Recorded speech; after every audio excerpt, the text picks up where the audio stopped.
June is Pride Month, and Plymouth will be capping it off next weekend with a rally, concert, and of course, Pride Fest.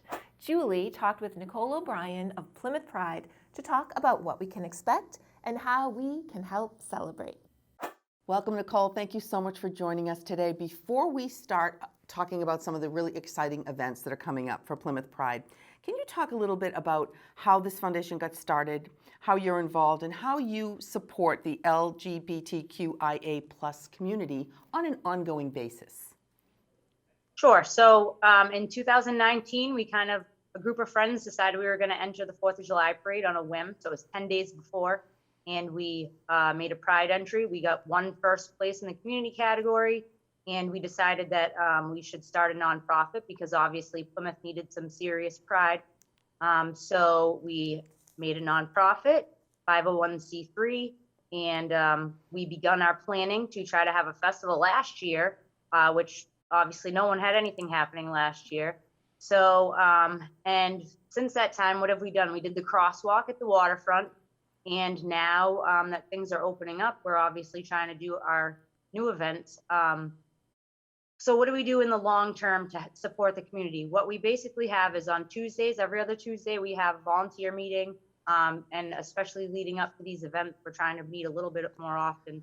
Hasn't always happened. And we are also working on hopefully having some scholarship down the road. And eventually we'd like to try to open some type of a community center if we possibly can. Our biggest priority is to create some safe space here in Plymouth for people to gather and spend time with each other and socialize and network and feel safe and comfortable. So that's pretty much what we're doing. And your mission, basically, you're a dedicated group of volunteers from local towns, and I'm reading this right from your website, who are excited to celebrate the diversity and unity within your community. You promote equality and inclusivity through events and through networking. How much have you grown since you started, and has it expanded beyond Plymouth? We've definitely grown kind of quickly. We have a lot of volunteers that do live outside of Plymouth. In fact, I live outside of Plymouth, but I live right in Kingston. So, but we've had a lot of involvement as far as we did like the yarn pop with the Plymouth Bay Cultural District, and that was a big hit because it was at the New World Tavern, so you could drive on by and see it. We just did a movie night with Moonrise Cinemas, so that was pretty cool because families could go and together and kind of play lawn games, and it's got like a restaurant and bar feel kind of outside, which is not something we really have in Plymouth, and they're open for hours beforehand. So we kind of hung out, and that was fun. Mm-hmm. And yeah, this Friday we actually have a hike coming up too with Tidmarsh Wildlife Preserve down in South Plymouth. So we've had a lot of different kinds of places reach out to us and want to get involved. That's what I was going to ask you. That has the community response been as positive as it seems to be? It has been, absolutely. I mean, there's always haters in every group, but I mean, whatever. Haters make you famous. So realistically, we have a lot of wonderful people that are supportive. We became members of the Chamber of Commerce. We've had a bunch of businesses reach out, people that want to, I mean, in fact, we don't have room for all the vendors that have reached out because there are so many. So obviously next year we're going to have to go bigger and better. That's yeah, great. It's been That's great. And one way that we can, people can support us is we have these little decals that are available on our social media. And if they want to email us at PlymouthPride2020.com, businesses can put them in their window, or you can put them in your car window. They're for a donation of $5 or whatever they want to give. So that's a big deal, but we're trying to put them in the business windows so that on the dates, the 26th and 27th, which we'll talk about in a minute, people that come to our community from other places will know which restaurants and places that they can go where they will always be welcome and always be safe. Oh, that's wonderful. And just before we talk about the rally and the festival that's going to be happening very soon, how did the pandemic this past year or 15 months affect the community, and how did you stay connected during such a really unprecedented time? Well, we tried to do a lot of Zoom calls with our friends, just like everybody else did, I'm sure. Obviously, we weren't able to really meet in person. We weren't able to do the festival. But we kind of rolled the festival into the crosswalk to make sure everybody knew we really weren't going anywhere.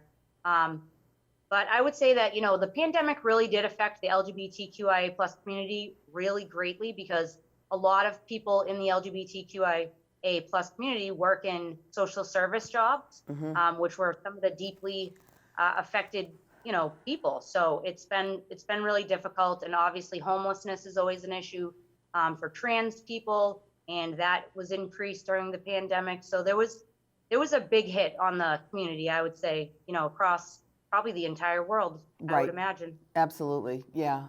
So many different groups suffered the same consequences.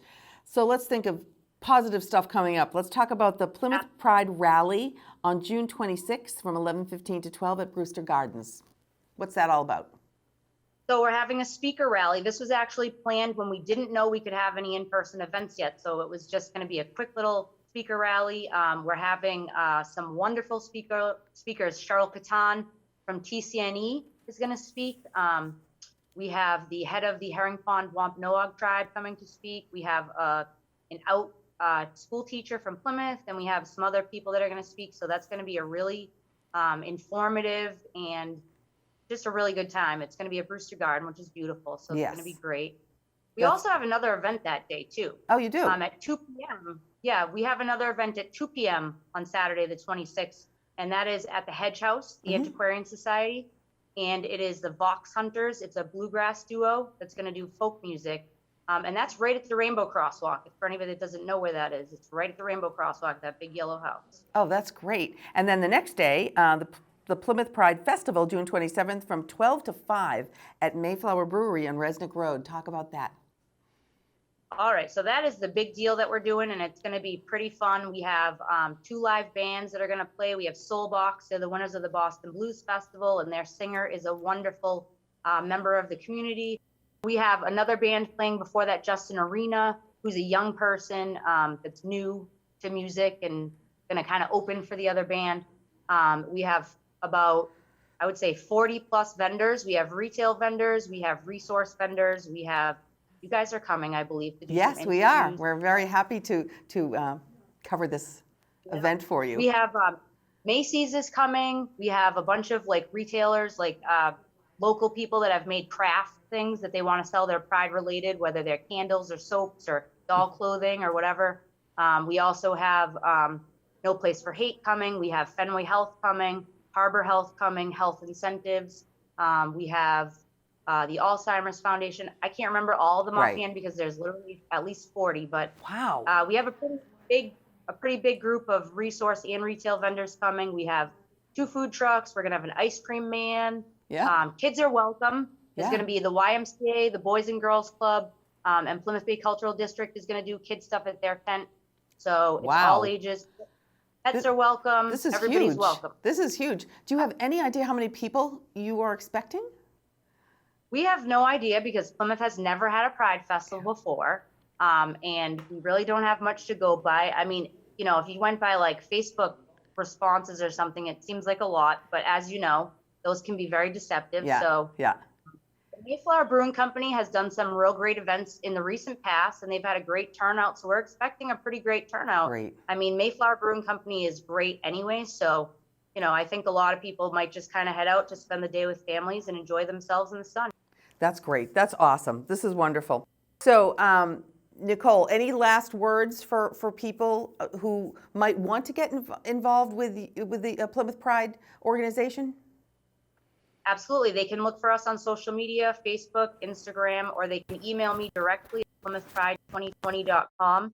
And with any questions they have, whether they want to be a volunteer, they want to try to be part of the committees that are forming, they want to help out at events, whether they want to donate an item for our raffle. We're doing like a silent auction type of deal. So yeah, any questions, just reach out to me and I can probably answer most of them. That's great. Thank you so much for joining us today, Nicole, and best of luck with this wonderful weekend that you have coming up. Thanks so much. Thanks for having me. Thank you, Julie. To find out more and plan your visit the Plymouth Pride Facebook page.